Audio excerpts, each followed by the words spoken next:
Good evening, and welcome to your economic update for the first week of March 2025. We begin tonight with rising trade tensions between the United States, Canada, and Mexico. On March 4th, the USA government announced a 25% tariff on imports from Mexico and Canada, along with an increase in tariffs on Chinese goods from 10% to 20%. President Trump stated that there is no room left for further negotiations.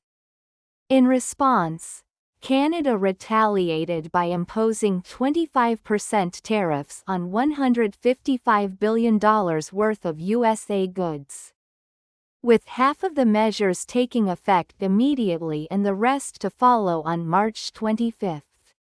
Meanwhile, Mexico is set to announce its countermeasures on March 9, according to President Claudia Sheinbaum. The impact of these escalating trade disputes is already being felt across global markets.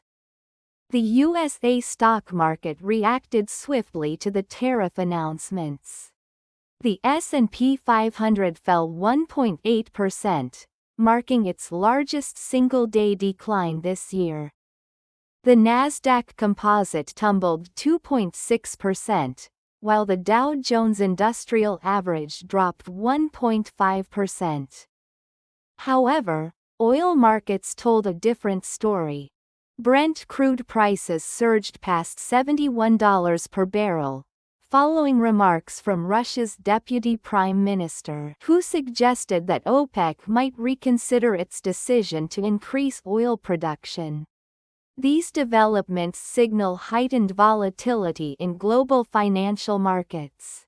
Turning to the USA economy, the latest employment report shows that 151,000 jobs were added in February, while the unemployment rate edged up to 4.1%. Despite steady hiring, concerns over government budget cuts and trade uncertainties have dampened consumer confidence and led businesses to slow hiring and investment. Meanwhile, the Federal Reserve has decided to keep interest rates unchanged. Chairman Jerome Powell stated that the central bank will wait for greater economic clarity before making further adjustments, citing moderation in consumer spending and increased business uncertainty as key concerns. In Germany, the government has announced a major shift in fiscal policy, abandoning its strict budget discipline in favor of large-scale rearmament and infrastructure investment. This move has sent shockwaves through European financial markets, leading to a sharp rise in German bond yields as investors anticipate increased government borrowing. Meanwhile, in China, the government has ramped up efforts to shift towards a consumer-driven economy. Amid fears of deflation, Chinese authorities are introducing new stimulus measures to sustain growth, keeping markets relatively stable despite external pressures.